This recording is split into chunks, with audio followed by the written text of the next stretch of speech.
It's just something that we knew we had to bring to the public. It's a pervasive community crisis, and it's long overdue that we stop the music to silence the violence. It can happen to anyone. I think that's the biggest thing. Like, I think people think because we're in this position, this title, this accolade, is not happening in our house. It's happening in our house. And for all of us in here, we may have our own definition. So oftentimes I work with my couples, I often have them write down abuse. I have them turn it back, write down abuse on their own piece of paper, and then see what each one had to say. Oftentimes couples have different viewpoints of what abuse is. I know what it's like to live in fear. I survived domestic violence for a long time. I didn't recognize how deeply it affected my life, my self-worth, and the choices I made. I'm a survivor of domestic violence, because usually what makes people stop from pressing charges is that they think that they can love harder, they can change them, they can keep it up, and where am I going to go? What am I going to do? Well, I think sometimes when I look at my clients and I say, listen, I've been in a shelter. I had to do it. Because I had to take my power back and decide that this is not the life I wanted to live. And if you have children, even worse. So what I would tell that person is to learn about what healthy relationships look like.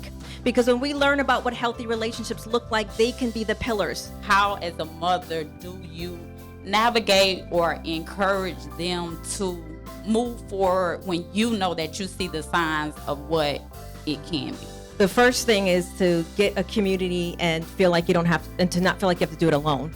I think sometimes as mothers, we feel like we have to do it all alone, but to get around people who also embody healthy mindset, healthy relationships. So that's the first thing, is working on a community. How can we raise awareness with helping and supporting one another in cases like domestic violence? Because I find people don't want to get involved. What I would purpose is that after tonight, more will recognize, more will use resources, but they'll build a relationship with that person. You don't have to take the verbal abuse because you can't take it. You don't have to take the physical hit just because you can't take it.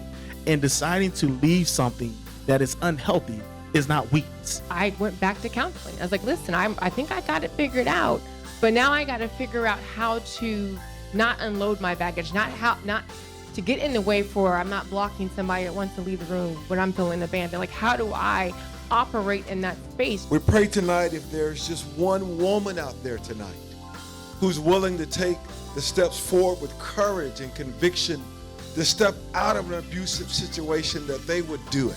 I want to say thank you to the listeners in Atlanta, in Jacksonville, in Tampa, Miami, and of course right here in Orlando, our host station.